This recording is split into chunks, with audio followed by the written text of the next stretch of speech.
দিন দিন অবনতি হচ্ছে চীনের বন্যা পরিস্থিতির। প্রতিনিয়ত বাড়ছে পানি, প্লাবিত হচ্ছে নতুন নতুন এলাকা।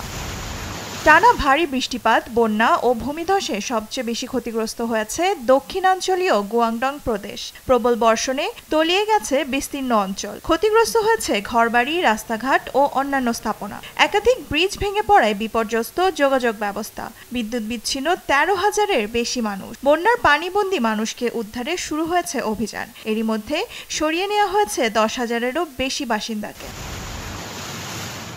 নজিরবিহীন দুর্যোগে ব্যাপক ক্ষয়ক্ষতি হয়েছে, এতে ভোগান্তিতে পড়েছে লাখ লাখ মানুষ। গেল রোববার থেকে মঙ্গলবার অঞ্চলটিতে সর্বোচ্চ ভারী বৃষ্টিপাত রেকর্ড করা হয়, যার জেরে দেখা দেয় বন্যা। আবারও তীব্র ঝড় আঘাত হানতে পারে বলে পূর্বাভাস দিয়েছে আবহাওয়া অধিদপ্তর।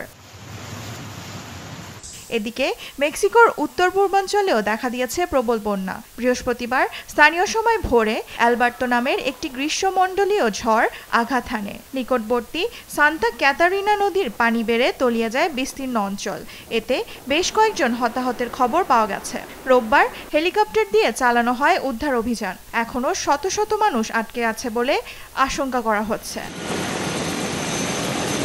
এছাড়া ভারী বর্ষণে ডুবে গেছে চিলির বায়োবিয় অঞ্চলের কনসেপসিয়ন শহর। নিকটবর্তী নদীর পানি বেড়ে তলিয়ে যায় পুরো শহর। এতে ভোগান্তিতে পড়েছে শহরটির লাখ লাখ বাসিন্দা।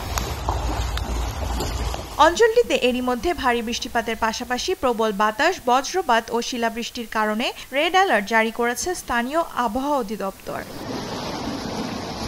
দেওয়ান মুবাশশিরা হোসেন, নিউজ ডেস্ক, দেশ টিভি।